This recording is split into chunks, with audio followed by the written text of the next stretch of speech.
আমরা গতদিন যেখানে শেষ করছিলাম এখান থেকে আজকে শুরু করবো ইনশাল্লাহ। যে সেকুলারিস্টরা যখন ইসলামিক এক্সট্রিমিজম নিয়ে কথা বলে তখন তারা কি কি করে, এটা ছিল আমাদের গত সপ্তাহের আমরা শুধু পয়েন্টগুলো পড়ছিলাম। তো এখানে একটা সিম্পোজিয়ামের কথা বলা হচ্ছে, সেকুলারিস্ট লিডারদের একটা সিম্পোজিয়ামের কথা, যেখানে দুই চারটা নাম আপনারা হয়তো জানেন, দুই চারটা নাম যেগুলো যারা এখানে অংশগ্রহণ করছিলেন। তো সেইখানের কতগুলাই আর কি তারা কি করে এক্সট্রিমিজম ডিফাইন করে এবং তারা কি করে কিভাবে দেখে এক্সট্রিমিজমটাকে, বা তারা কোন জিনিসটাকে এক্সট্রিমিজম বলে আর কোন জিনিসটাকে বলে না, এই রকমের ব্যাপার ছিল। লাগাই দিয়ে চলে গেছিলেন নাকি? এক সেকেন্ড। তো যেটা করছিল যে ওই সিম্পোজিয়ামে কি কি নিয়ে আলাপ হচ্ছিল, এটা আমরা জাস্ট লিস্টটা বলছিলাম, আজকে পুরাটা পড়বো বা ওইখানে যাবো আর কি। মানে যে সমস্ত কথা বলছিল তারা বা যে টার্ম গুলো নিয়ে তারা আলাপ করছিল, সেকুলারিস্টদের সিম্পোজিয়াম অন ইসলামিক এক্সট্রিমিজম অথবা ইসলামিক এক্সট্রিমিজম নিয়ে কথা বলতে গিয়ে তারা যা বলছিল, তো যে সমস্ত টার্মস তারা আলোচনা করছে তার ভিতরে প্রথম গ্রুপে হচ্ছে religious involvement in political issues, রাজনৈতিক ব্যাপার স্যাপারে ধর্মের সম্পৃক্ততা। দ্বিতীয়টা হচ্ছে, মানে প্রথম গ্রুপের ভিতরে টপিক গুলা বলতেছে, দ্বিতীয়টা হচ্ছে ধর্মের পলিটিক্স এর ভিতরে, রাজনীতির ভিতরে ধর্মের অনুপ্রবেশ। 3 নম্বরটা ছিল পলিটিসাইজেশন, মানে ধর্মের রাজনীতিকরণ। এই শব্দগুলো আমাদের দেশে শোনা যায় কিন্তু, আচ্ছা এগুলো সারা দুনিয়া জুড়ে একই প্রসেস যায় আর কি। এটা ইজিপ্টের রেফারেন্সে হচ্ছে কথাগুলা। 4 নম্বরটা হচ্ছে এক্সট্রিম রিলিজিয়াস পলিটিক্যাল ফ্রেমওয়ার্ক। 5 নম্বরটা হচ্ছে Islamic government and religious rule. এই 5টা টার্ম 136 বার ব্যবহৃত হয়েছে এখানে, মানে নাম্বার অফ দিচ্ছেন আর কি, কয়বার কোনটা, স্ট্যাটিস্টিক্যাল ডাটা। এটা হলো প্রথম গ্রুপের কথা, প্রথম group of words. Second group of terms বা ওয়ার্ডস ছিল, সেকেন্ড গ্রুপে ছিল দ্য অ্যাপ্লিকেশন অফ দ্য শরিয়ার application, Islam as both religion and as state, মানে স্টেট ধর্ম হিসাবে ইসলাম এবং স্টেট হিসাবে ইসলাম, মানে Islamic state. Separation of religion and state, state এবং রিলিজিয়নের পৃথকীকরণ, আলাদাকরণ। আর তারপরটা হচ্ছে ডিভাইন রুল, মানে আল্লাহর আইন বা আল্লাহর শাসন যাই বলেন। এগুলা এই এক্সপ্রেশন গুলো আসছে হচ্ছে 86 টাইমস, মানে শার্প ড্রপ আছে এখানে।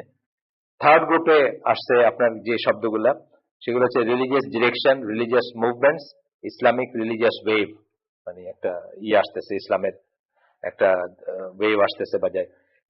গত কয়েকদিন আগে গ্রুপে যারা আছেন, আমি 3টা ভিডিও পাঠাইছি, কিন্তু আমি কিন্তু সাধারণত ভিডিও পাঠাই না, 3টা ভিডিও পাঠিয়েছি, এটা দেখেন, মারাত্মক জিনিস, মাথা খারাপ হয়ে যাবে দেখলে। হ্যাঁ, আমি তো মানে আমার তো মাথা খারাপ হয়ে গেছে, মানে কি করে বাইরে হবো, মানে আল্লাহর কাছে চাওয়া ছাড়া কোনো রাস্তা নেই। মানে এগুলো হলো মানে কিভাবে তারা থার্ড ওয়ার্ল্ড কান্ট্রি গুলাকে ভার্চুয়ালি স্লেভ বানায় ফেলছে ইকোনমিক পয়েন্ট অফ ভিউ থেকে, এবং এই ওয়ার্ল্ডটা রুল করতেছে সেক্টর কর্পোরেশন গুলা, not even Bush, not even মানে এই জিনিসটাকে এত সুন্দরভাবে ফুটায় তুলছে। এবং 3টা স্টেপ বলছে। প্রথম স্টেপ হলো ব্রাইব, মানে করাপ্ট করা, লিডারকে করাপ্ট করা। একদম উদাহরণ দিয়ে দিচ্ছে, একে পোশাক হয়েছে, এটা পোশাক হয়েছে, এরা এটা করছে, এরা এটা করছে। যখন পারে না তখন জ্যাকেল পাঠায়। জ্যাকেল হচ্ছে ইসের নাম, আপনার ওই যে সিক্রেট কিলার জ্যাকেল। তা যখন পাঠায় না তখন মিলিটারি পাঠায়, মানে পর্যায়ক্রমিক ভাবে। যে সাদ্দামের লাস্ট টাইম বলছে যে প্রথমে করছে, সাদ্দাম বিগড়ে এলো আর কি। when he was their boy, তখন ততদিন সমস্যা ছিল না। যখন সে নো বললো টু ঘুষ, দেন সে নো বলছে টু, মানে তাকে হত্যাও করাইতে পারেনি, তখন তাকে আর্মি পাঠাইছে। মানে এইভাবে আর কি দেশগুলোর উদাহরণ দিয়ে দিন যে কখন কখন কাকে কাকে অ্যাসাসিনেট করা হয়েছে, আপনার ওই ভেনেজুয়েলায়, তারপরে আপনার ইকুয়েডরে, তারপরে পানামায়, মানে কে কোথায় না বলছিল এবং কে কাকে করাপ্ট করা যায় নাই, কাকে বিক্রি করা যায় না, কেনা যায় নাই, তখন কি কি ঘটছিল এই সমস্ত বলে। এবং এই লোকটা নিজে যাইতো আর কি, এই লোকটা নিজে ছিল এজেন্ট, যে গিয়া ঘুষটা সারতো আর কি, ওই 1 নম্বর 2 নম্বরকে কোনো দেশের আর কি। আনফরচুনেটলি আমাদের দেশ ওই লিস্টে এখন আসে নাই, বিকজ আমরা আসলে তো চুনোপটি, মানে ওই লিস্টে তো আমরা চুনোপটি, আমাদের আছে কি, যাই আছে তাই নেই। আপনার মানে ওইটা দেখলে 1-1 দেখলে বুঝবেন যে আপনার এখানে কি চলতেছে। এই যে কারেন্সি ডিভ্যালুয়েশন, এটা বলছে একটা, মানে এইটা করায় আর কি প্যাচে ফেলে, বুঝছেন না, হিউজ ডেট, মানে এমন ভাবে আপনার ঋণগ্রস্ত করবে, সব হচ্ছে কিন্তু আমাদের, খেয়াল করছেন কারেন্সি ডিভ্যালুয়েশন হয়েছে না, মানে মারাত্মক ডিভ্যালুয়েশন হয়েছে, মানে এই 3 বছর আগেও যা ছিল সেই তুলনায় এখন ডলার কত আপনি দেখেন, এবং ডেট যেটা, তারপরে তো আপনারা আর টার্মস ডিক্টেট করার কোনো রাস্তা নেই। তখন এই যে শর্ত সাপেক্ষ আর কি, এটার জন্য এটা, ওটার জন্য এটা, টার্মস ডিক্টেট করবে, আপনি অবাক হয়ে যাবেন যে এইগুলো সবাই জানে, এবং তারপরে কিভাবে এগুলো হজম করে নিয়ে দুনিয়াটা চলতেছে সবাই কিন্তু জানে। এটা প্লিজ দেখেন, আমি সাধারণত কোনো ভিডিও ফরওয়ার্ড করি না, আমি নিজে খুব রেয়ারলি কোনো ভিডিও ফরওয়ার্ড করি, মানে অন্যদের গুলো করি, কারণ এই ইউটিউব এবং ফেসবুকের প্রতি আমার একটা অ্যালার্জি আছে। এই ইউটিউব দেখলে, কারণ ইউটিউবে আপনার একটা ভিডিও খুব ভালো একটা লেকচার, দেখুন এখানে আদার মেয়ের ছবি পাশ দিয়ে লাগানো আছে, আর একটা লেকচার, তবে ইয়াং ছেলেরা আমি এটা ফরওয়ার্ড করতে পারি, I am asking for trouble, তাই না? ওইটার পরে সে এটা ক্লিক করবে, তো এই গুণাটা খেয়ে নিবে, আমি এই জন্য কিন্তু অনেক কিছু ফরওয়ার্ড করি না, বা আমি খুব রেজিস্ট করতে চেষ্টা করি। কিন্তু এই তিনটাই আমি নিজেই করছি, মানে আমি যেন ভুলেই গেছিলাম, আমি কিন্তু জানি না তা না, কিন্তু আমি যেন ভুলেই গেছিলাম যে পৃথিবীটা এইভাবে চলতেছে, এবার বাইরের কোনো রাস্তা নেই, কোনো রাস্তা নেই। আল্লাহ যদি জাস্ট, হ্যাঁ একটা রাস্তা আছে, সেটাতে আপনারা কেউ যাবেন না, সেটা হচ্ছে ডোন্ট বাই এনিথিং, এটা হচ্ছে একমাত্র রাস্তা, because you don't need all those things. যে জিনিস দিয়ে আপনাকে তারা স্লেভ বানাচ্ছে, আপনার কিচ্ছু দরকার নেই, একটা জিনিসেরও দরকার নেই। আপনার এই দিনাজপুর রংপুরের খেতে যে ধান হইতেছে, এটা দিয়ে আপনার জীবন চলবে, এটা আমি বলতেছি কথা। আর যা লোকালি আছে, এটা কিন্তু আমি বলে না, এটা কিন্তু ওই যে মার্গারেট কেনেডি বলছিলাম, এনভায়রনমেন্টাল আর্কিটেকচার পড়াশোনা, সেই যে বইটা লিখছে ইন্টারেস্ট ইন ইনফ্লেশন ফ্রি মানি, ওইখানে ঠিক এই কথাটাই বলছে, যেখানে জিনিস ওইখানে যদি রাখা হয় তাহলে পৃথিবী নষ্ট হইতো না, যেখানের যা না সেটা সেখানে, মানে পৃথিবী। সরি আমি মাঝখানে বল। আমি মাস্টার্স করার সময় আমার যে সুপারভাইজার ছিল, উনি আমাকে এনভায়রনমেন্টের একটা কথা দিয়ে বলতেন, resource without its origin is called pollution. মানে রিসোর্স যেখানে যেটা থাকবে তার অরিজিন থেকে নাড়ানো মানেই হলো এটা পলিউশন অ্যাসপেক্টে না, সব কিছু আপনি। আমি নিউ ইয়র্কে আমার মামা বাসায় যাইতাম, ওই যাওয়ার সময় একটা ফলের দোকান থেকে নিতাম আর কি, কিছু একটা ফল টাইপের জিনিস নিতে প্রেফার করতাম। আমি দেখতাম পৃথিবীর হেন কোনো ফল নাই যেটা রাউন্ড না ক্যালেন্ডার আপনি এখানে না পাবেন। আম ধরেন ফর এক্সাম্পল, নিউ ইয়র্কে এই আপনি তো ছিলেন, ফেব্রুয়ারি মাসের ঠান্ডার ভিতরে আপনি দেখবেন দোকানে আম আছে, কোথেকে আসছে? হন্ডুরাস থেকে আসছে, নাহলে অন্য জায়গা থেকে আসছে। তো একদিন আমি একটা ডকুমেন্টারি দেখতেছিলাম যে একটা সুপার মার্কেটে একটা লোক ট্রলি নিয়ে যাচ্ছে, 3টা জিনিস সে উঠাইতে পারছে যেটা আমেরিকায় হয়, আর বাকি সব বাইরে। এবং এইগুলোর প্রফিট ম্যাক্সিমাইজেশন এবং ইল্ড বাড়াইতে গিয়ে ওই সমস্ত জমি জমা সব শেষ। যেমন আমাদের চিংড়ির বেড, চিংড়িটা খুব হটই ছিল না, ফিনিশ চিংড়ির বেড, আমাদের এই যে সামুদ্রিক চিংড়ির বেড শেষ, খালি তাড়াতাড়ি করে কত কত ফরেন কারেন্সি আর ডলার কামানো যায় এটার জন্য। এই করে পৃথিবীতে শেষ হয়ে যাচ্ছে। যেখানে যেটা হয়, আল্লাহ তাআলা আমাকে একটা এই শিবির করতে একটা ছেলে সাংবাদিক ছিল, সে আমার বলছিল যে আমি কোনো বাইরে যেতে চাই না। কেন? আল্লাহ আমাকে এই জমিনে তৈরি করছেন এই জন্য যে এই জমিনের ফলটা ফুল মানে মানে সবজিটা খেয়ে আমার ইমিউনাইজেশন আছে। আল্লাহ আমাকে অন্য জমিনের অন্য রোগের জন্য তৈরি করেননি। সুতরাং আমার জন্য বেস্ট হচ্ছে যে এই জমিনে আল্লাহ আমাকে জন্ম দিয়েছেন, এই জমিনে যত বেশি সম্ভব থাকা, এই জন্য আমি বাইরে যেতে চাই। তার বুঝটাই লইলেন যে আমার শরীরের জন্য আল্লাহ আমলকি দিচ্ছেন, আমেরিকান ভাইরাসের জন্য আমলকি না, আরেকটা জিনিস দিচ্ছেন এখানে। তা আমি আমার এই শরীরের জন্য আমলকি ঠিক আছে, এই শরীরের জন্য এই ভাইরাস ঠিক আছে, আমেরিকান লোকের জন্য ওর ভাইরাস ঠিক আছে, আমি এনতে গেলে এটা সহ্য করতে পারবো না, ও এটা, মানে এইটা হচ্ছে কিন্তু একটা মূল কথা। তো আপনি এই একটা জিনিস দিয়ে বর্তমান কাফিরদের সমস্ত মেকানিজমকে ডিফিট করতে পারতেন, ডোন্ট বাই ইট। কিন্তু আনফরচুনেটলি এটা পারবো না আমরা, কারণ আমরা আগেই ধরা খেয়ে গেছি। মানে এখানে হচ্ছে যে আখেরাত এবং দুনিয়ার ব্যাপারটা, মানে আপনি আখেরাতের জন্য দুনিয়াকে একটা মানে স্টেশন হিসাবে বা একটা মৌচাকের স্কাউট ক্যাম্প হিসাবে যদি দেখে থাকেন তাহলে আপনি পারতেন, কিন্তু আপনি তো আখেরাত নষ্ট করে দিচ্ছেন। এইখানের ওই যে যারা বোঝা একটা কথা বলছে যে why we resist death, because we don't have anything to look forward. Death resist করি কেন আমরা? কারণ আমরা তো ওইখানে কিছু নাই। তো আমাদের যে লোক ওইখানে সবকিছু এখানে জন্য নষ্ট করে ফেলছে, সে তো সারা জীবন চাবে যে যতদিন পারে এখানে বাঁচতে। আর সাবিরে চাইতেন ঠিক তার উল্টাটা, মানে একটা ভালো টার্মসে আল্লাহর সাথে একটা ভালো ট্রেড করে ইটারনাল যে জায়গায় থাকবেন ওই জায়গায় যাইতে চাইতেন, এবং এইখানে যে কোনো কিছু স্যাক্রিফাইস করে ওইখানে একটা ঘর বানাইতে চাইতেন। আর আমরা ওইখানে সবকিছু নষ্ট করে দিয়ে এখানে ম্যানশন গুলো বানাইছি, এগুলো ছাড়া আমরা কেমনে যাবো ওইখানে?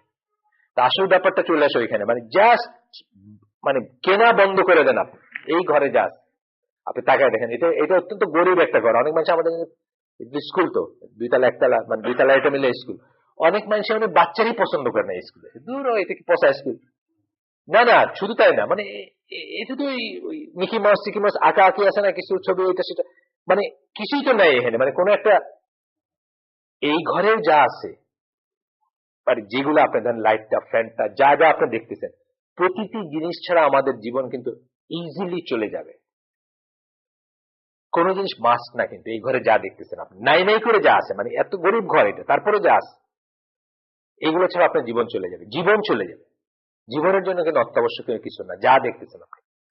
তাহলে অন্যদের কথা চিন্তা করেন, তো স্টপ বাইং আর কি। এটা এই ভিডিওটা আপনারা দেখেন আমার রিকোয়েস্ট, কারণ চিন্তার অনেক কিছু আছে এখানে। তিনটাই এসে ইকোনমিক হিটম্যান, আপনি কি দেখে ফেলেছেন অলরেডি?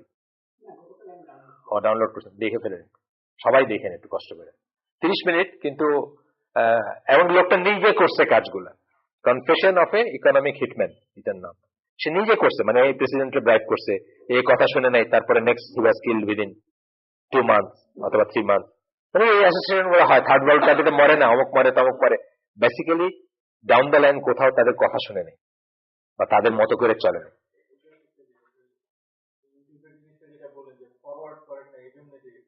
ইসলাম টিউবে কি কি সব সাজেশন দিছে আরিফ, বলছে যে ইসলামিক টিউবে কি, আমি অত ডিটেলস জানি না জিনিসটা, কিন্তু করা যায় আমি বলতেছি। কিন্তু ইয়ুথ যাদের আমরা বলি তাদেরকে আমাদের, মানে ধরেন ওই যে বিটুইন অ্যাভয়েডিং হারাম অ্যান্ড ডুইং সামথিং রিকমেন্ডেড, একটা ইউটিউবের ছবি দেখা বা এইটার যে মেসেজটা, এটা পড়াটা হয়তো রিকমেন্ডেড, আর অ্যাভয়েডিং হারামটা হচ্ছে ফর্ড বা মাস্ট আর কি, ওয়াজিব প্রথমে আসবে। এখন এই রিকমেন্ডেডটা ধরাইতে গিয়ে ওরে আমি ওইটার ভিতরে ফালাই দিলাম, বা ও গেল গিয়া, বুঝছেন না কত বড় একটা মানে খারাপ জিনিস ছিল। এবং এইভাবে কিন্তু ব্লগিং টগিং কিন্তু সেম, ব্লগ টগেও আমি যেটা দেখি যে এভরিথিং ইজ দেয়ার। কালকে রাত্রে আমার এই সোনার বাংলাদেশে মুসলিমদের ভালোবাসা কাদের দাবিদার কারা, ভালোবাসার দাবিদার কারা, 3 মিনিটের ভিতর 2 মিনিটের ভিতর সরাই ফেলছে। এটা কেন সরাইছে?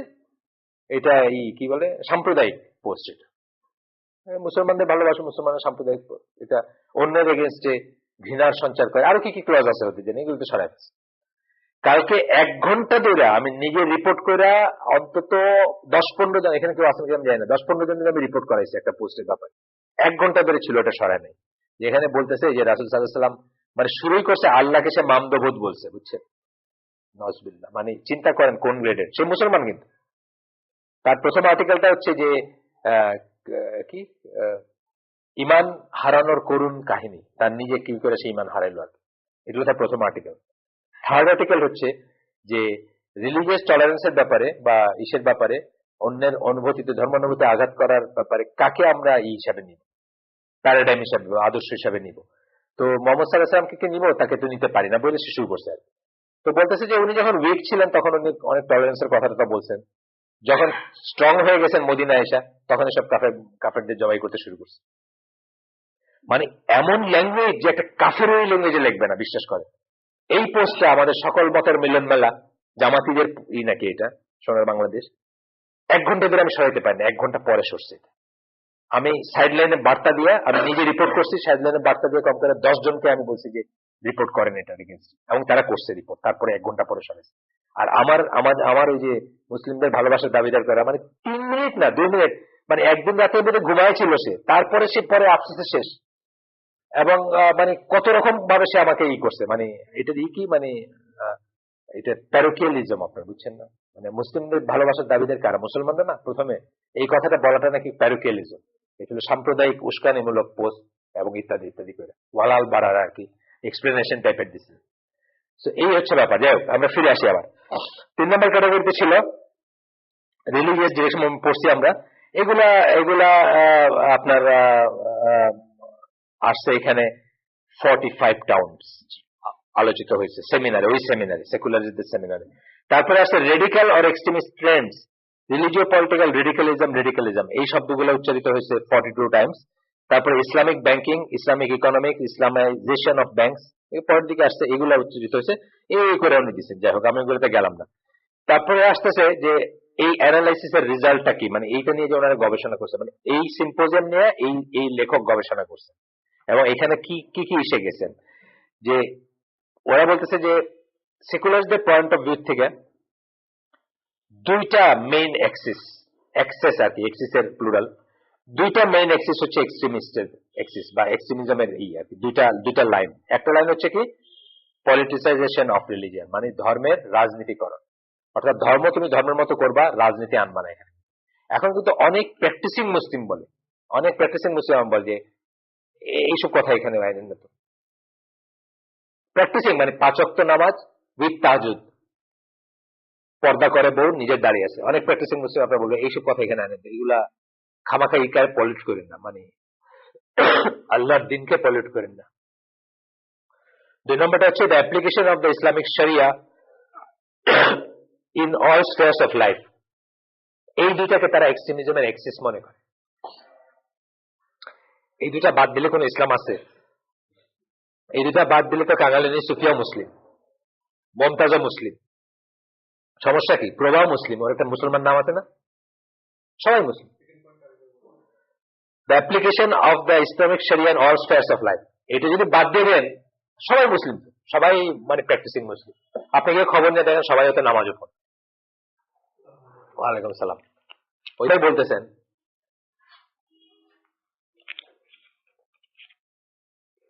নাম বলেন নেই,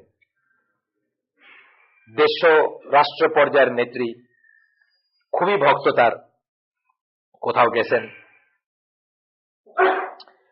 যাওয়ার পরে এক বাড়ির মেহমান হয়েছেন, ওই বাড়ির মহিলা তার জ্ঞাতসারে বা তার পারমিশন নিয়ে তার ব্যাগে কি আছে দেখতে চাইছেন। দেশের বিশাল নেত্রী, তার ব্যাগে কি আছে দেখছেন, একখানা কোরআন শরীফ আছে ব্যাগে। দেখে তার আবেগে আপ্লুত হয়ে গেছেন, মানে তার মানে মনটা ভরে গেছে। এই পর্যায়ের নেত্রী তার ব্যাগের ভিতরে একটা কোরআন শরীফ, মানে ছোট একটা কোরআন শরীফ ক্যারি করেন। এই পর্যায়ে মুসলিম, এই দুইটা পয়েন্ট বাদ দিলে সবাই মুসলিম, সবাই খুব ভালো মুসলিম। ভালো মুসলিমের কোনো শেষ নেই। আচ্ছা, এখন হচ্ছে যে তাদের কনক্লুশন গুলো দেখেন, তারা কি কি বলছে। একজনের নাম বলছেন ডক্টর ফারাজ ফুয়াদ। উনি বলছেন there is a stunningly clear and accepted religious overture for a political problem that is strongly confusing and backward. তারপরে বলছেন the main goal of the Islamic religious movement is a political goal that includes establishing a religious Islamic state. This is a very vague goal as they all just gloss over it. They always limit the discussion to the publicly announced goal of implementing the Islamic Sharia. বলতেছেন যে এরা actually মানে করতে চায়, Islamic state প্রতিষ্ঠা করতে চায়, কিন্তু সেটা বলে না বলে ওইটারে কভার করে কি দিয়ে বলে যে লাইফে সর্বক্ষেত্রে শরিয়া ইমপ্লিমেন্ট করা।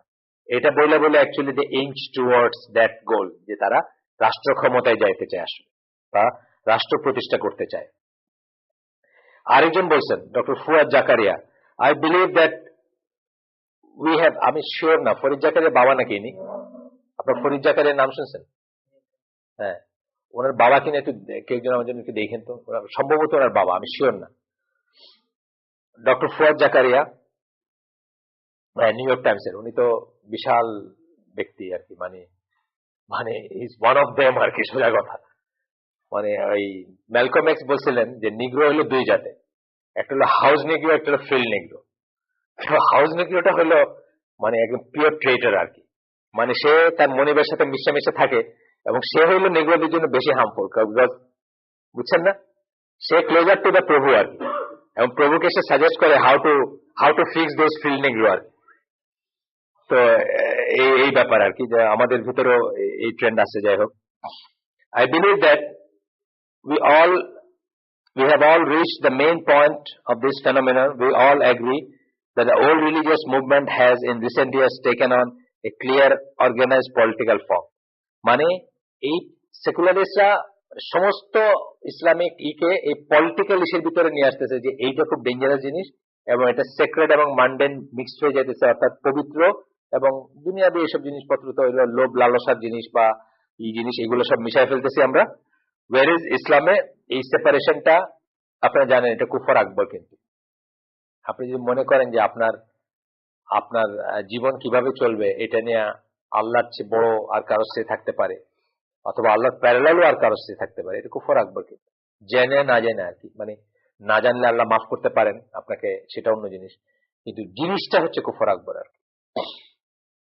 For one of the young people to declare his, এখানে বলতেছেন আরেকজন স্কলার বলতেছেন For one of the young people to declare his embracing Islamic political thought is appropriate in some people's estimation, but it is rashness and in my estimate, the religion is too honorable. এই যে বলতেছেন, religion is too honorable, খুব পবিত্র, বেশি পবিত্র, এত পবিত্র, to be dragged into politics, যে এটাকে রাজনীতিতে আনা উচিত না, বুঝছেন না, এটা রাজনীতিতে আনা উচিত না, and it is too responsible to be tarnished by political ventures. এবং খুবই রেসপন্সিবল একটা ব্যাপার, এটাকে করা যায় না, এটাকে নষ্ট করা যায় না পলিটিক্যাল ভেঞ্চারে নিয়ে, which is partly true, কোন সেন্সে ট্রু, যে ধরেন আপনার এই পলিটিক্সে যদি আপনি নিয়ে আসেন রিলিজিয়ন, মানে যে পলিটিক্সে বক্তৃতা শুরু হয় মিথ্যা দিয়ে, এই পলিটিক্স তো কোনো মুসলিম করতে পারবে না। আমি বলতেছেন যে জাস্ট যে ইলেকশনের আগে যদি একটাই যদি কোনো মতে ওথ নামানো যাইতো যে কেউ মিথ্যা কথা বলতে পারবে না, তাহলে কোনো বক্তৃতা হইতো, কোন পলিটিক্যাল বক্তৃতা, কোনো বক্তৃতার জন্য কোনো ক্যান্ডিডেটই থাকতো না। আপনার দেখতেন যে পুরা ফিল্ড খালি, কোনো ক্যান্ডিডেট নাই, জাস্ট একটা করবে, কোনো মিথ্যা কথা বলতে পারবে না এই ইলেকশনে ক্যাম্পেইনে গিয়ে। এটা সম্ভব না এবং এটা হবার নয়। এই পলিটিক্স এর কার ওইখানে বোধ একটা ফোন রেখে আসছেন, দেখেন না আমার ফোনটা,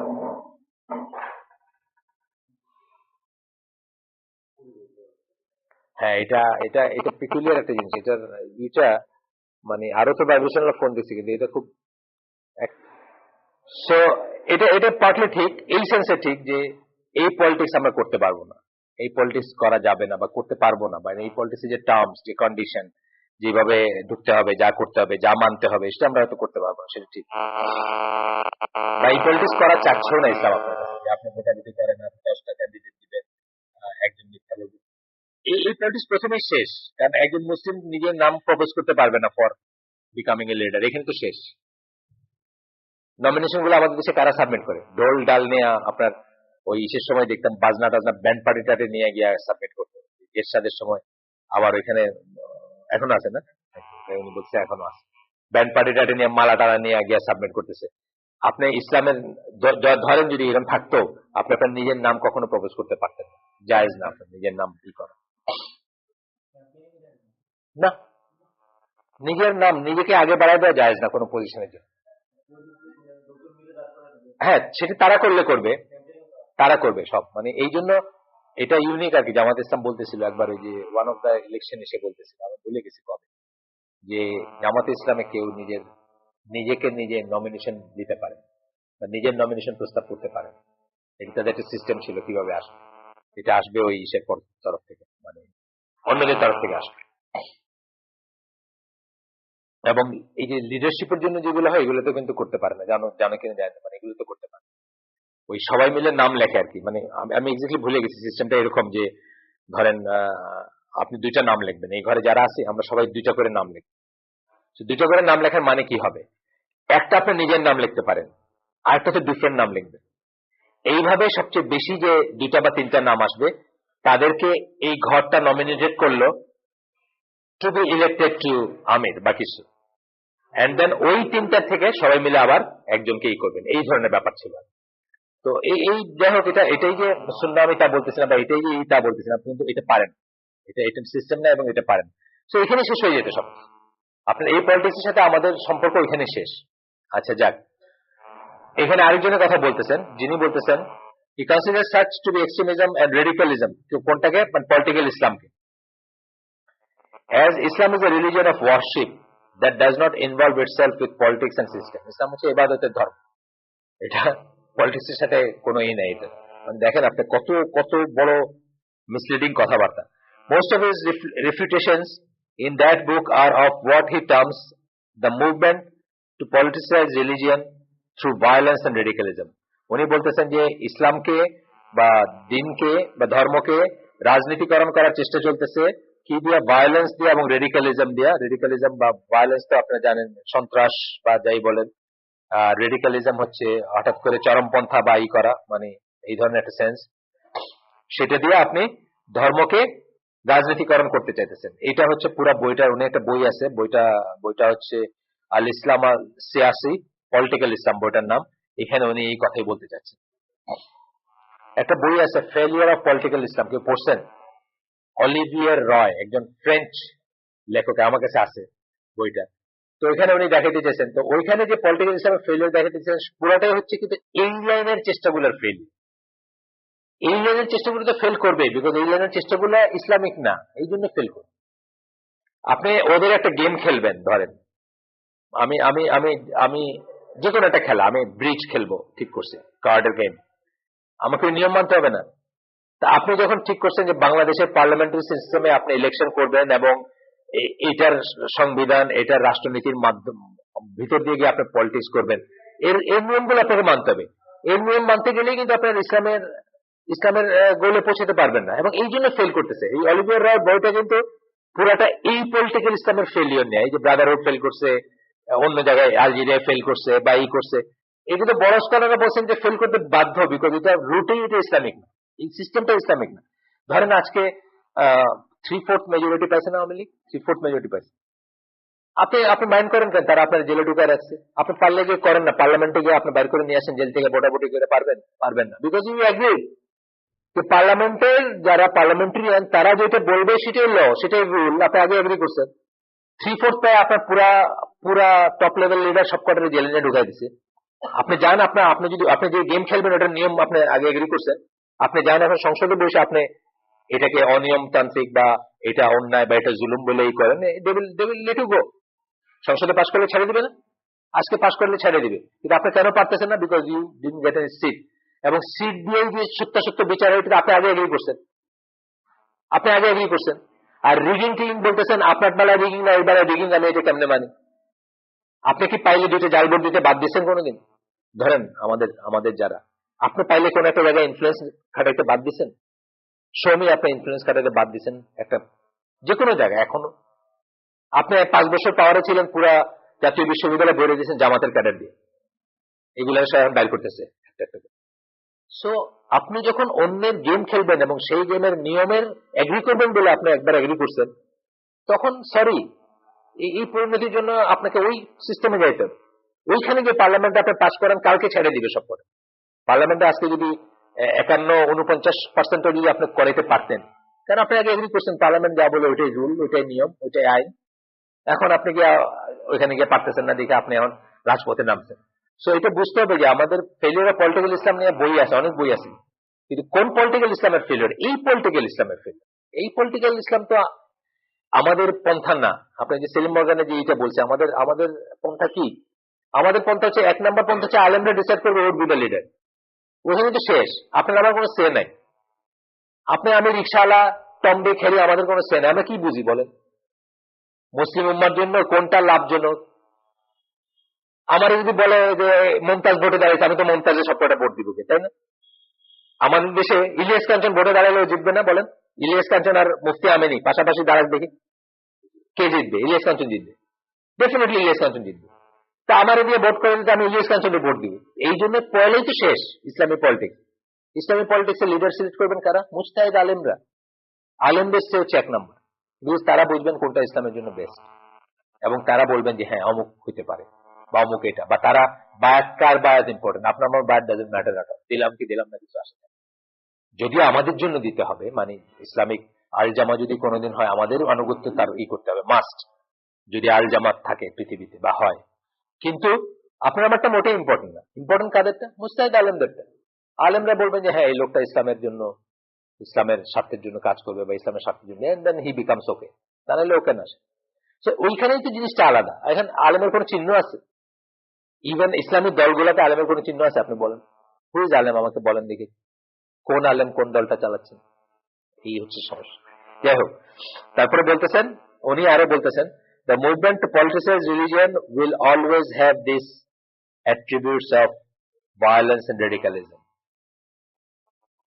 ইসলামকে পলিটিসাইজ করার যে কোনো মুভমেন্টে সবসময় ভায়োলেন্স এবং রেডিকালিজম থাকে। এটা কিন্তু সত্যি কথা না, কারণ আমি তো মনে করি জামাত ইসলাম অত্যন্ত শান্তিপ্রিয় একটা দল, শান্তিপ্রিয় কনসেন্স, মানে তাদের টলারেন্স অন্যদের টলারেন্সের 10 টাইমস। আমি নিজে দেখছি যেটা, তাদের ইনস্ট্রাকশন গুলো, আমি জামাতে কোনোদিন ছিলাম না, কিন্তু জামাতের মানুষজনের সাথে যে উঠা বসা করছি, অলওয়েজ তারা একটা টলারেন্সের লাইন দিচ্ছে, মুরব্বীরা বিশেষ করে অলওয়েজ চেষ্টা করছে একটা টলারেন্সের লাইন দিতে, বিকজ তাদের অস্তিত্ব নিয়ে টানা নেই, বুঝতেছেন না আপনি? আমার মেয়ে মানারতে স্টুডেন্ট ছিল এ লেভেলের, আর টিচার ছিল আপনার ওই যে টেম্পোরারি টিচারের কাজ করতে হবে। হুমায়ুন আজাদের কারা জানি কোপাইল না বাংলাদেশে তখন। ও বলে যে আব্বা তুমি, পরে তো আমি চিন্তা করছি যে ওরা হবে, মানে যেটা হয় আমাদের মনে, যে কোনো কিছু একটা হইলেই তো জামাত পয়লে। আমার মেয়ে বলে আব্বা তুমি চিন্তা করতে পারবে না, ওরা তসবি জপতেছে আল্লাহ যেন হুমায়ুন আজাদের বাঁচায় রাখেন। আমার কেন? বলে ওদের চামড়া তুলে ফেলবে যদি হুমায়ুন আজাদ এই হিসেবে মরে, কারণ ওদের আর প্রমাণ করার উপায় থাকবে না যে ওরা করে না জিনিসটা। ওরা যে করে না এটা শিওর। এবং ওরা রীতিমতো ওদের ওয়াইফরা আর কি, মানে যারা ওই যে ওখানকার টিচার মহিলারা রীতিমতো তসবি পড়তেছে যে আল্লাহ হুমায়ুন আজাদ যেন বাইচে থাকে, সেই জন্য সাক্ষী দেয় যে কারা কাজটা করছে, অ্যাটলিস্ট জামাত যেন অফ দা হুক চলে যায়। এত শান্তিপ্রিয় দল জামাত। আসলে তো তাই, অনেক টলারেন্স ওদের ওদের ওদের লিডারে যে সমস্ত অপমান সহ্য করে, আপনি অন্য কোনো ইস্যু হইলে চিন্তাই করা যায় না। এটা যে সমস্ত, এই যে গোলাম আজম সাহেবকে যেসব ওনার যে উনি যে পর্যায়ে যে এসে ওই যে জুতা টুতা দিয়ে বতন মোকারমে কি করছে না, তারপরে আমাকে একবার দাওয়াত দিছিল কি একটা ইসলামী ইসের ওই ঢাকা ইউনিভার্সিটির ভিতরে। তো আবুল কালাম আজাদ সাহেব নাকি কত বছর, 17 বছর না কত বছর পরে ওই যে লালদারি আবুল কালাম আজাদ, উনি নাকি প্রথম ইসে আসছে ওই ঢাকা ইউনিভার্সিটির ভিতরে আসছে। এই ওদের একটা কমার্স ফ্যাকাল্টি আছে না, ওইখানে একটা অডিটোরিয়াম, ওইখানে কিছু একটা প্রোগ্রাম হবে আর আপনি চিন্তা করতে পারবেন না, মানে রীতিমতো আর কি, মানে সার্ভিলিয়েন্স এবং ওই চলতেছে যে ছাত্রলীগ কোথায় আছে, মানে কোথায় কোথায় ছাত্রলীগের ছেলেরা চা খাইতেছে আর কি, এটা খবর। মানে ওরা কোনো মতে জানছে কিনা, জেনে ফেলছে কিনা। আচ্ছা, তারপরে উনি আসলেন, 15-20 মিনিট বসলেন, হঠাৎ খবর আসছে যে ওদের একটা গ্রুপ এদিকে আসছে, ওনারা একটা অ্যাম্বুলেন্সে করে নিয়ে ব্যাগ নিয়েছিল। মানে এই ধরনের লাইফ ওনারা লিড করছে। অনেক টলারেন্স আছে এখানে। তারা দে রিসোর্ট টু, মানে আপনি যদি বড় আন্দোলনগুলোর কথা দেখেন যেগুলোকে ওয়ার্থ নেমিং আর কি, ধরেন ব্রাদারহুড বলেন, by they never resorted to violence. বরং তাদেরকে পছন্দ না করে তাদের শান্তিপ্রিয়তার উপর রাগ করে অনেকে ভায়োলেন্ট হয়ে গিয়ে অন্য দল করছে। তারা কোনোদিন ভায়োলেন্স চায় না। তারা তারা তারা শান্তিপ্রিয় চাইছে, বা ইসলামিক রিভাইভাল পৃথিবীতে যতবার যেখানে হয়েছে, মানে ভায়োলেন্স দিয়ে কোনোদিন রিভাইভাল হয় না।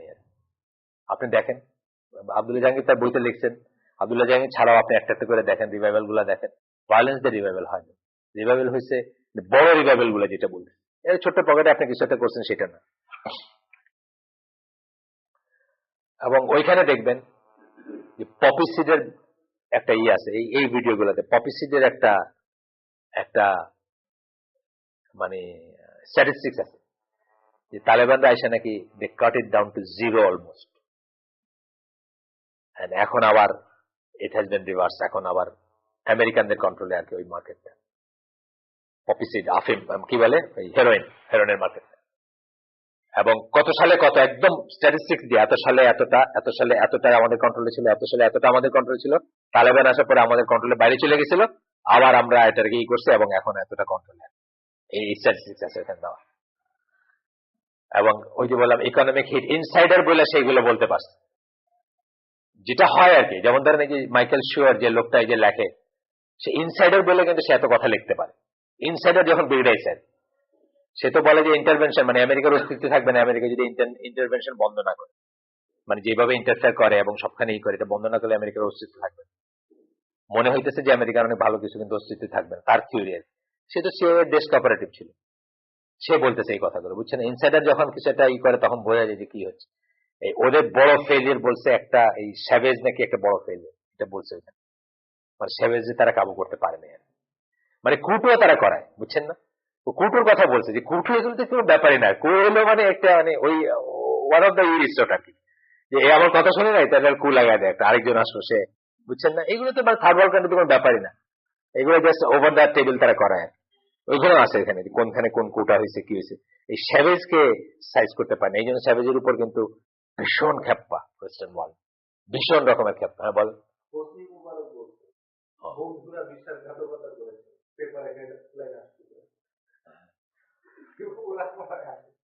ওইটা মেনলি আমি আপনি কোন ঘটনা বলতেছেন জানি না। বসনিয়াতে এই যে আয়মান জহরিদের একটা ছিল, রিচ ছিল আর কি বসনিয়ান মুজাহিদদের উপরে, তাদের একটা ইনফ্লুয়েন্স ছিল। আর আমেরিকা ওইখানে একটা ওই মানে সিস্টার ইমপ্লিমেন্ট করতে যাচ্ছিল, এবং ওটাই আমেরিকার ইজ্জতের ব্যাপার ছিল ওই সময়টায়, যখন আমেরিকা দেখাচ্ছে যে তারা তারা মানে বসনিয়া শান্তি চায় এবং সার্বদের তারা ইসে আনতেছে, সার্ব যুদ্ধ অপরাধীদের জাস্টিসে আনতেছে। তখন তারা আয়মান জহরিকে একটা করছিল, একটা ডিলে গেছিল তার সাথে, যে তুমি যদি আমাদের এখানে একটু সাহায্য করো, ছাড় দাও, আমরা ইজিপ্টে চোখ বুঝে থাকবো, you can do anything in Egypt. এবং এইটা হোসনি মোবারক কেন লিক করে হোসনি মোবারকের কানে গেছিল। তখন হোসনি মোবারক একদম বাপ দাদা 14 গোষ্ঠী তুলে আমেরিকানদের গাল দিয়েছিলেন, বাস্টার টাস্টার বইলেন। এই সময়কার কথা কিনা আমি জানি না। এটা হচ্ছে আপনার ওই যে বসনিয়ার ওয়ারের লাস্টের দিকের কথা। যাই হোক,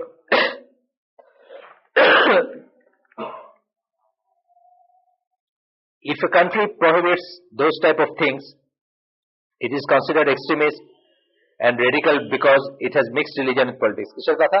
মদ এবং জুয়া যদি কোনো দেশ নিষিদ্ধ করে, সেকুলারিস্টদের মতে হইল এটা। মদ জুয়া নিষিদ্ধ করা মানে একটা দেশ এক্সট্রিমিস্ট হয়ে গেছে, বা তারা এক্সট্রিমিস্ট হিসেবে দিয়ে গেছে। যেমন বাংলাদেশ ধরেন এক্সট্রিমিস্ট না, কারণ বাংলাদেশে মদ জুয়া অ্যাবসলিউটলি নিষিদ্ধ না, নিষিদ্ধ কিন্তু কন্ডিশনাল নিষিদ্ধ, অ্যাবসলিউট নিষিদ্ধ না। কিন্তু যে সমস্ত দেশগুলো ওইগুলোকে করছে সেগুলোর ব্যাপারে বলতেছে। ফর এক্সাম্পল, এই ওনার নাম কি, রাশিদ গানুসি, উনি ইলেকশন আগেই বলছেন যে এক স্টেপে আমরা বিকিনি বা এই নিষিদ্ধ করবো না, মদ যেগুলো এক স্টেপে নিষিদ্ধ করবো না। কারণ একটা দেশে অনেকদিন একভাবে চলছে, হঠাৎ করে বুঝছেন এটা আবার বড় বড় করে আসছে যে উনি এটা নিষিদ্ধ করবেন না, মানে ইসলামিক নাদা পার্টি তারা গেলেও এটা নিষিদ্ধ করবেন না, এক স্টেপে করবেন না, মানে এটার জন্য জনগণ প্রিপেয়ার হইতে হবে, তারপরে করা হবে। আচ্ছা, এরপরে বলতেছেন আরেকখানে এনারা, মানে এই সেকুলারিস্টরা, that it is one of the important fundamental starting points upon the shoulders of the secularists in Egypt and the Arab world to call people to separate between Islam and the Islamic Sharia. মারাত্মক ব্যাপার দেখেন, ইসলাম এবং Islamic শরিয়াকে separate করতে, দুইটা এক জিনিস না। এবং একজন, আপনি বলতে পারবেন হয়তো নাম, আমি নামটা বলি, যে হাসান সামথিং, উনি ইসের থেকে লেখেন, ফতেমুল্লাহ বোধ ওনার একটা নাম, কানাডার থেকে লেখেন। উনি বলছেন শরিয়া হলো ইনোভেশন, পরবর্তীকালের কি, ইসলামের শরিয়া বলতে কিছু নাই। শরিয়া রাসূল সাল্লাল্লাহু আলাইহি ওয়াসাল্লামের সময় কোনো শরিয়া ছিল না, পরবর্তীতে মানুষ এগুলো ডিভাইস করছে, বানাইছে, বানায় মানুষের ভিতরে চাপাই। ইসলামের শরিয়া বলতে কিছু নেই, শরিয়া ল বলতে কিছু নেই, মানে আতেল, বড় আতেল। আচ্ছা, আর এখানে বলছে some of the participants এই কথা বলছেন, the separation between religion and state does not mean an antagonism towards the religion. State এবং রিলিজিয়নকে যে আমরা সেপারেট করি, এটা মানে না যে আমরা রিলিজিয়নের এগেইনস্টে কিছু করতেছি বা ওইটার বিরুদ্ধে কিছু করতেছি, মোটেই তা। যেটা আমাদের দেশের হয়তো 99% প্র্যাকটিসিং পলিটিশিয়ানরা বলবেন যে এটার ভিতরে। আমি আপনাদের বলছি না যে একজন 4 তারা জেনারেল টেলিভিশনে বলছেন, রিটায়ার্ড জেনারেল টেলিভিশনে বলছেন 2001 এর ইলেকশনের, না 2001 না, 2001 পরে, মানে এই টার্মটা শেষ হওয়ার পরে, এই ইলেকশনটার আগে বলছে আমরা আল্লাহর আইন চাই না, টেলিভিশন। তা আমাকে ওই ডিএইচএস মজলিসের একজন জিজ্ঞেস করে উনি কি মুসলমান আছেন, আমরা তো দেখেন উনি এই কথা বললে আসলে যেটা বুঝাইছেন যে উনি জামাতের বিরোধিতা করছেন। উনি মনে করছেন আল্লাহর আইন চাওয়াটা হচ্ছে জামাতের এক্সক্লুসিভ একটা এজেন্ডা। উনি মনে করেন না যে এটা সকল মুসলমানদের একটা এজেন্ডা হইতে পারে বা চাওয়া হইতে পারে। উনি এজেন্ডা বুঝেছেন উনি জামাত বিরোধিতা করতেছেন, আমার ধারণা। এখন জিনিসটা তো কুফর আকবার, কিন্তু উনি কাফের কিনা এটা বলতে পারবো না, বিকজ উনি কি বুঝছেন বা উনি জানেন কিনা এটা আল্লাহ জানেন। কারণ ওনাকে তো আমি মসজিদে যাইতে দেখছি, মানে আমার ধারণা ওনাকে আমি মসজিদে যাইতে দেখছি। যে লোক মসজিদে সে লোকের কথা বলবে কেন, নিশ্চয়ই উনি বুঝেন না এটার মর্মার্থ কি। উনি বুঝছেন যে উনি জামাতের বিরোধিতা করতেছেন, যেরকম অনেকেই করে, তো জামাতের বিরুদ্ধে করতেছেন বলে উনি বলছেন। আমার মনে হয় না উনি এটার ইমপ্লিকেশন বুঝছেন। উনি এই কথাটা আর কি, যে the separation between religion and state does not mean an antagonism toward religion. রিলিজিয়নের বিরুদ্ধে আমি বলতেছি এমন কোনো কথা না। এরপরে বলতেছেন, they discussed the issue of Islamic banks and dealt with it as religious expression for an economic problem that theoretically speaking should be outside the realm of religion. Islamic ব্যাংকের প্রসঙ্গ নিয়ে আসছে। ওই ব্যবসাপাতিতে আবার এত ইসলাম কি আছে, মানে ব্যবসাপাতি জিনিসটা ইসের বাইরে, এই রিলিজিয়াস ইসের রিলমের বাইরে থাকার কথা ছিল। আমাকে আমাদের কন্টেম্পোরারি রিটায়ার্ড 2 জন আর্মি অফিসারের সাথে আমি একদিন বসলাম বেগ সাহেবের বাসায়। মানে ওনারা একজনে দাঁড়িয়ে আছে নামাজ পড়েন, আরেকজন নামাজ পড়েন। তো ওনারা একটা ফ্লোর নিবেন, রাওয়া ক্লাবের একটা ফ্লোর গোটা নিয়ে নিবেন, হচ্ছে না কনস্ট্রাকশন, ফ্লোর নিয়ে ওইটাকে একটা বানাবেন, মানে কনভেনশন সেন্টার বা এটা সেটা বানাবেন, এই ধরনের প্ল্যান ওনাদের। পয়সা টয়সা রেজ করবেন, কেমন হয় প্ল্যানটা স্যার বলে বেগ সাহেবের কাছে বলছেন। বেগ সাহেব আমার ডাকছেন যে just to talk to them, তা মানে আমি যেহেতু এইসব নিয়ে একটু পড়াশোনা করছি বা একটু কথাবার্তা বলি, তো আমি বললাম যে দেখেন এই কনভেনশন সেন্টার যদি আপনি নেন, ক্যান ইউ রেগুলেট এখানে কি হবে, মদ খাবে না নাচবে না ন্যাংটা নাচবে বা পার্টি হবে বা না, বুঝছেন না? কিছুর উপর আপনার কোনো রেগুলেশন নেই। আপনি কেন এটা টুলস হতে যাবেন শুধু শুধু? হ্যাঁ, পয়সাটা ইজি পয়সা, আমি বুঝতেছি পয়সাটা ইজি পয়সা, আমার কোনো কিছুর দরকার নেই, মাস পড়লে আমি একটা পয়সা পাবো, প্রত্যেক দিন তো ভাড়া হইতেছে, পয়সাটা ইজি পয়সা, সত্যি কথা।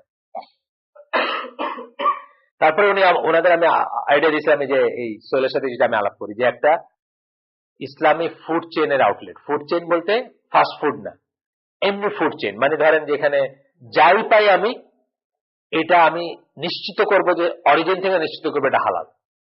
যেমন ধরেন আমার এখানে যে গরু গোশত থাকে, আমার গরুর জবাই থেকে নিয়ে পুরো জবাই ড্রেসিং থেকে নিয়ে সমস্ত কিছু আমার সুপারভাইজ হবে। আমি যদি মনে করি যে চিকেন আমি রাখবো এখানে, তাহলে সেই চিকেন যে ফার্ম পালতেছে, সেই ফার্ম সেই চিকেনটা কি খাওয়াইতেছে, শুয়োরের পাল্প খাওয়ায় নাকি অন্য কোনো চিকেন ফিড খাওয়ায়, ওইখান থেকে আমার রেগুলেটেড থাকবে till it reaches the counter. এইভাবে একটা হালাল ফুড চেইন করার কথা আমি বললাম, যে এটা একটা ইউনিক জিনিস হবে, এবং আমি অন্তত আমি এনামুল হক 20 কিলোমিটার 30 কিলোমিটার দূরে গিয়ে হলো এটা থেকে কিনে আনবো ফর দ্য সেক অফ হালাল। যেমন তো বিস্কিট খাচ্ছেন আপনারা, ইউ নেভার নো, আমরা মানে ঠিক আছে ফতোয়ার দিক দিয়ে আমরা এক্সামটেড, আমরা খাইতে পারি কারণ এটা মুসলিমদের, কিন্তু আপনি আসলে জানেন না বিস্কুট আপনি কি খাচ্ছেন, কারণ বিস্কুটের যে ইমালসিফায়ারটা ইউজ করবে সবচেয়ে সস্তা হলো শুয়োরের গুলো। বাংলাদেশে মানুষ তো বহু আগেই পয়সাকে গড বানায় নিচ্ছে, পয়সাকে যখন গড বানিয়ে নিবেন তখন আপনার বাইরে আপনার ফরমালিন যেমন খাওয়াইতে দ্বিধাবোধ করবেন না, আপনার শুয়োরের চর্বি খাওয়াইতে সমস্যা কি?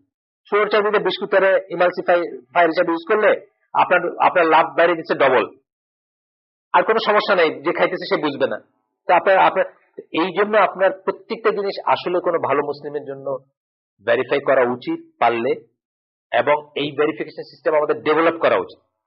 ওনাদের আমি আইডিয়া নিলাম, একজন খুবই বনক্ষণ হয়েছিল, উনি বললেন এই জন্য মুসলমানদের কোনো হয় উন্নতি হয়। প্রথম কথাই উনি বললেন, প্রথম কথাই বললেন যে এই জন্য মুসলমানদের কোনো উন্নতি হয় না, ইহুদি খ্রিস্টানরা সব এত উন্নত, এই জন্য মুসলমানদের কোনো উন্নতি হয় না। আর আমরা কি ওদের মতো হওয়া উচিত না আমাদের? আপনাকে মনে করেন না যে আমাদের ওই রকম হওয়া উচিত, ওই রকম পাওয়ারফুল, ওই রকম পয়সাওয়ালা হওয়া উচিত, যাতে আমরা পৃথিবীতে মানে দায়িত্ব করতে পারি, মানে লিডারশিপ রোলে যাইতে পারি? আমরা কি করে যাব আমাদের হাতে পয়সা না থাকলে? এই জন্য আমাদের কিছু হয় না। আগে আমাদের হাতে পয়সা আসুক, সম্পদ আসুক, ঐশ্বর্য আসুক, তারপরে আমরা না হয় চিন্তা করবো যে আমার প্রজেক্ট ওইখানে পানি ঢালা দেওয়া হলো। মানে আরেকজন দাঁড়িয়ে যিনি, উনি যাও একটু শুনতেন, তিনি যখন বললেন যে এই জন্য মুসলমানের উন্নতি হয় না, স্যার আপনার কষ্ট টষ্ট দিলাম বলে মানে বেগ সাহেবে আমার সাথে মোসাফা টোসাফা করে ওনারা আস্তে আস্তে এক্সকিউজ করলেন নিজেদের, শেষ আমার বিজনেস এনে শেষ, বুঝছেন না? তো যাই হোক, তো এইটা একটা যে ইসলামিক ব্যাংক ট্যাঙ্ক, আবার এখানে ব্যাংকের খাবো, ব্যবসা করবো, আবার ওইখানেও কেন আবার ইসলাম? theoretically speaking should be outside the realm of the religion. এই ব্যবসা ট্যাবসা এগুলা ধর্মের বাইরে থাকবে, ধর্মের রিলমের বাইরে থাকবে।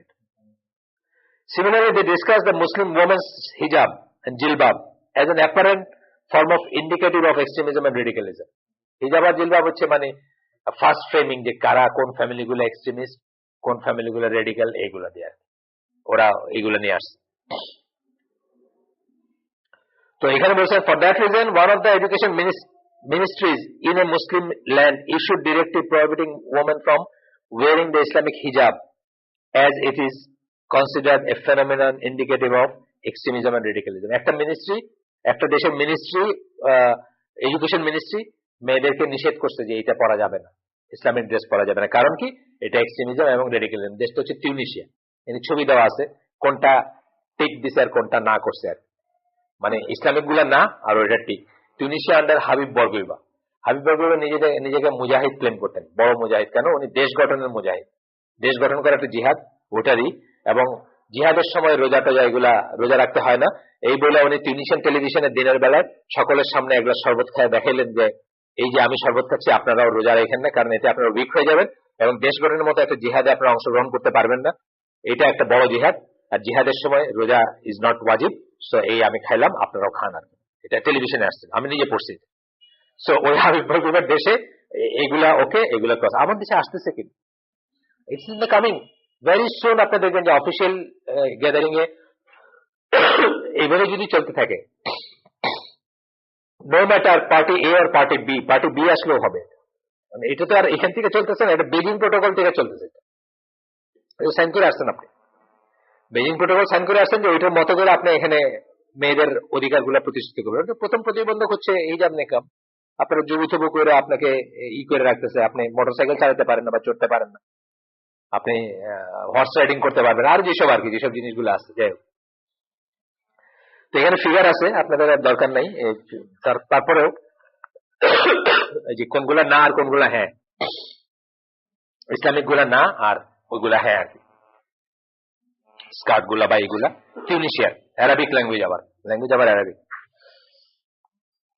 অথচ ট্র্যাডিশনালি টিউনিশিয়া ছিল একটা দিন শিক্ষার জায়গা একসময়। আপনি জানেন কি জানেন না বোধহয় অনেকে, জাইতুনা বলে একটা ইনস্টিটিউট ছিল, যেটার আদলে এখন হামজা ইউসুফ, যেটার নাম বড় করে হামজা ইউসুফ আমেরিকাতে জাইতুনা দিচ্ছে, ওইটার অরিজিনাল নামটা জাইতুনা ইনস্টিটিউট, অরিজিনালটা হচ্ছে টিউনিশিয়া। এবং এটা দিন শিক্ষার একটা কেন্দ্র ছিল, বড় কেন্দ্র ছিল এক সময় ওই জায়গাতে। এই অবস্থা, এটা জাস্ট হাজা হুয়া ইসলাম, দিস ইজ দেয়ার ইসলাম। এই বইয়ে the cover of the book has a picture of a man with a thick beard wearing a gown down to his knees, carrying a thick stick upon which is written the beautiful admonition. মানে this is their Islam। এখনো কিন্তু এই জিনিসগুলো হচ্ছে, বাংলাদেশের ব্লগগুলো পড়লে দেখবেন এবং বাংলাদেশের পেপারগুলো পড়লে দেখবেন, বা প্রথম আলো ডেইলি স্টারের যে সুপরিকল্পিত সুচিন্তিত। কালকে একটা ইন্টারেস্টিং নিউজ দেখছেন নাকি, মানে কেউ দেখছেন যে ফিলিপস ট্রান্সকম কত শত কোটি টাকার মানে কর ফাঁকি দিচ্ছে, এটা কর গোয়েন্দারা বাইর করছেন, কাস্টমসরা দেখছেন ছবি টবি সহকারে। এর কেন হয়েছে বলেন তো? লেটলি প্রথম আলো কয়েকটা সরকার বিরোধী লিখছিল, এই লেটলি কয়েকটা কি জানি লিখছে, সাথে সাথে কাস্টম চলে গেছে। কত বছর ধরে ফিলিপস ট্রান্সকম নাকি কত শত কোটি টাকার এই মানে শুল্ক কর ফাঁকি দিয়া কি বিদেশি জিনিস আছে, ছবি আসতে ছবি উঠছে, সাথে সাথে হয়ে গেছে।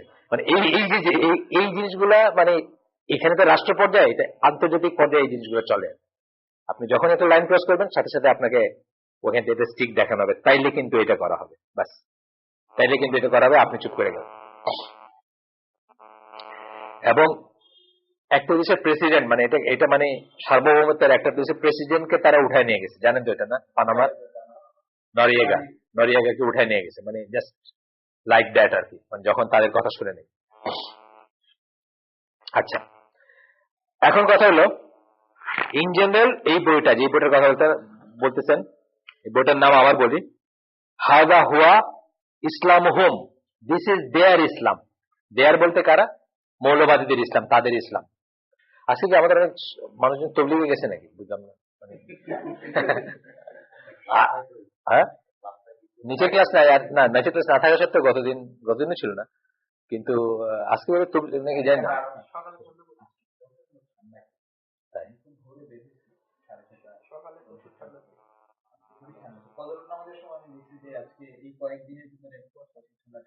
কি আছে আমাদের সাথীরা কি অনেক তবলিগে গেছেন নাকি? আছে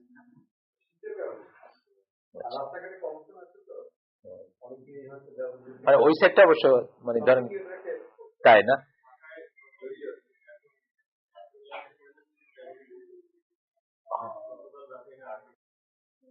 ইস বলতেছি আমি আমার জন্য না, মানে বুঝছেন, মানে না এখানেও ঢাকায় রাস্তায় যারা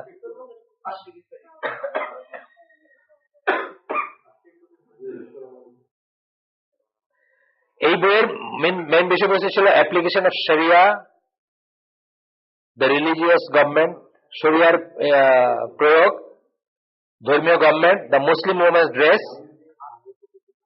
raising a voice in giving the call to prayer. এটা আমাদের দেশে এখনো আসে না, কিন্তু আসবে হয়তো। আজান কি করে, কেমন করে, মানে অনেক বলে, কিন্তু ঠিক মতো কাজ করা যায় না, কি করতেছে, এই চারটা বিষয় নিয়ে আলাপ করছে। মুসলিম দেশের থেকে এইটাও বইয়ের সাবজেক্ট হয়ে গেছে, যে raising the voice and giving the call to prayer. তারপর বলতেছেন যে এখানে আর কোনো ডিসকাশন নাই, there is no discussion in the book of the phenomenon of extremism or radicalism except with respect to those issues।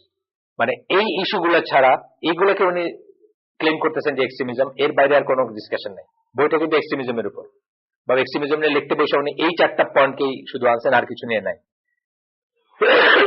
তারপরে বলতেছেন যে battle against the application of Islamic Sharia and they are considering it a type of extremism is indicated by their implications towards two Muslim Arab countries, ওই সম্মেলনে 2টা মুসলিম আরব কান্ট্রিকে তারা সমালোচনা করছেন এবং ওইটা দিয়ে বুঝিয়েছেন যে তারা কি এক্সট্রিমিজম বলতে অ্যাকচুয়ালি তারা কি বোঝাতে চাইছেন। একটা হচ্ছে যে ডিক্লেয়ার করে যে তারা অ্যাপ্লিকেশন করবে ইসলামিক শরিয়ার, আর আরেকটা অনেকটুকু আগে গেছে সেটা ইমপ্লিমেন্ট করতে গিয়ে। একটা হচ্ছে সুদান, একটা হচ্ছে সৌদি আরব। এই 2টা দেশে তারা সাংঘাতিক সমালোচনা করছেন যে মানে এই 2টা দেশ হচ্ছে এক্সট্রিম দেশ এবং এই 2টা দেশে এক্সট্রিমিজম জারি আছে, চালু আছে, এবং এই 2 দেশের সমালোচনা করছেন তারা ওইখানে। এরপরে সেকুলারিস্ট কি বলতেছেন, সেকুলারিস্ট ভিউ মানে সেকুলারিস্ট ভিউতে কি বলতেছেন, in summary from the western scheme থেকে কোনো deviation in the Islamic societies, পশ্চিমারা আপনাদের যা হইতে চায় তার থেকে কোনো ডেভিয়েশন ইসলামিক সোসাইটিতে হইলে, a scheme that has become the custom and accepted mode to be extremism and radicalism, এটাকে তারা এক্সট্রিমিজম এবং রেডিকালিজম বোঝায়। যে মানে পশ্চিমা যে নর্মটা আছে, পশ্চিমারা আপনাকে যেটা শিষ্টাচার বোঝায় গেছে, যেটা ঠিক বোঝায় গেছে, যেটা সভ্যতা বোঝায় গেছে, যেটা শিক্ষা বোঝায় গেছে, যেটা সংস্কৃতি বোঝায় গেছে, তার বাইরে কোনো ডেভিয়েশনকেই তারা এক্সট্রিমিজম বলতে চান। এটা আমি খুব একটা লেখা আমি বন্ধ করে দিছি, মানে 69 পেজ লেখার পরে অনেকদিন ধরে লিখছিলাম আমি, কিন্তু বন্ধ করে দিছি। আমাকে আমার একজন সুহৃদ বললেন যে এটা আপনার জীবদ্দশায় আপনি পাবলিশ করতে পারবেন না। লেখাটার নাম হলো আমাদের ব্যক্তি পূজা, লেখাটার নাম ছিল, যেখানে এই যে ইকবাল টিকবাল সবাই কথা আসছে, নজরুলের কথা আসছে, বাইশের কথা আসছে। তো এখানে মার্টিন ক্রমার বলে এক লোক, আপনারা জানেন নাকি লোকের নাম শুনছেন? মার্টিন ক্রমার, ইনি ছিলেন মোহাম্মদ আব্দুর মুরব্বী। মোহাম্মদ আব্দুকে ইনি বানাইছিলেন, মানে ইসলামের জগতে সুদকে ঢুকাইছিলেন মোহাম্মদ আব্দু, সুদের ট্রানজাকশনকে, ব্যাংকিংকে। এবং ওই মোহাম্মদ আব্দুর গডফাদার বলতে পারেন, ইজিপ্টের গ্র্যান্ড মুফতি হয়েছিলেন উনি এক সময়, তার গডফাদার ছিলেন মার্টিন ক্রমার। ব্যারিং বলে একটা ব্যাংকের এক লোক বড় একটা কেলেঙ্কারির সাথে সিঙ্গাপুরে ধরল না, তার কত বিলিয়ন ডলার। ওই ব্যারিং ব্যাংকের প্রতিষ্ঠাতা হলেন লর্ড মার্টিন ক্রমার। ইজিপ্টে ওই ওদেরই ছিলেন, ব্রিটিশ গভর্নর বা এই ধরনের কিছু ছিলেন না। তো এই লোক বলছিলেন যে ওদের স্বায়ত্তশাসন দিতে আমাদের কোনো আপত্তি নাই, যখন ওরা আমাদের সিস্টেমগুলো শিখে যাবে এবং ওগুলোকে ইমপ্লিমেন্ট করবে। মানে একটা কোটেশন আছে আর কি একটা বই। সো যখন ওরা এটা বুঝছে যে আমরা ওদের জিনিসগুলোকে ইমপ্লিমেন্ট করব, barrel chested generals of India আর কি, মানে আইয়ুব খান টাইপ খানের ব্যারেল চেস্টেড জেনারেল, মানে খুব করে বলতে আর কি, মানে এরাই তাদের সৈনিক আর কি, এরা তাদের জিনিসগুলোকে ইমপ্লিমেন্ট করবে। এই বড় বড় নাম যেগুলো শুনি আমরা, আইয়ুব খান, ফিল্ড মার্শাল, এটা শুনি না নামগুলা, এরাই ইমপ্লিমেন্ট করবে তাদেরই। তখন তারা নিশ্চিত ছিল যে আর এখানে সৈন্যবাহিনী রাখার দরকার নেই। এবং এই কথাটাই ঘুরে ফিরে কিন্তু মানে সবাই বলেন যে আর সৈন্যবাহিনী রাখাতে একটা থার্ড গ্রেডের আপনার মানে দখলদারি এখনকার দুনিয়ায়। কি দরকার আপনার সৈন্যবাহিনী রাখা? সৈন্যবাহিনী রাখার তো কোনো দরকার নেই। আপনি নিজেও বুঝেন এটা, আপনি নিজেও এটা বুঝেন যে কয়েকদিন পরে ধরেন এই যে গেটে একটা দারোয়ান রাখেন, এটা রিডান্ডেন্ট হয়ে যাবে। আপনি যদি গেটটা আপনার ঘর থেকে বসে দেখতে পারেন, বা আপনার যদি ওটা if you can do without that, এটি ঠিক আছে আপনার জন্য। Any departure from the custom or what is accepted in matters of belief, perception or behavior according to the majority of the people, এটাকে তার এক্সট্রিমিজম বলে। কি কি আমরা শুনলাম? ডিপার্চার মানে বিচ্যুতি বা সরে যাওয়া কিসের থেকে? কাস্টম, প্রথা, অথবা যেগুলাকে বিশ্বাস, পারসেপশন, বিহেভিয়ার, আচার আচরণ বলে মেজরিটি মানুষ মনে করে।